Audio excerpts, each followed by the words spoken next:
The Vatican just made a move that would have been unthinkable even a decade ago, allowing priests to bless same-sex couples. But here's the fascinating part. They're completely redefining what a blessing means in the process. That's quite a shift in approach. How are they managing to do this while maintaining their traditional doctrine? Well, they're drawing this really interesting distinction between formal church ceremonies and what they're calling spontaneous pastoral blessings. The document Fiducia Supplicans emphasizes that these blessings shouldn't look anything like marriage ceremonies, no special clothes, no rituals, no formal texts. So they're essentially creating a whole new category of pastoral care. Exactly, and they're backing it up with some fascinating historical context.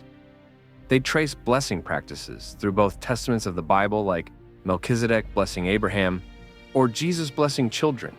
They're showing this isn't some modern innovation. The timing seems particularly significant, coming right after Pope Francis responded to those cardinals' questions about this issue. Oh, that's exactly why this is so interesting. They're building on Francis's vision of the church as what he calls a field hospital for the wounded, rather than a fortress of the perfect. The document actually quotes him saying we shouldn't be judges who only deny, reject, and exclude. Well, what strikes me is how carefully they're threading this theological needle, maintaining traditional teaching while opening new pastoral possibilities. And you know what's really clever? They're connecting it to popular piety, those informal devotional practices that have always been part of Catholic life. It's like they're saying, look, we've always had these spontaneous moments of blessing. We're just extending that tradition. But how do you think this will actually play out in local parishes? There seems to be a lot left up to individual priests' discretion.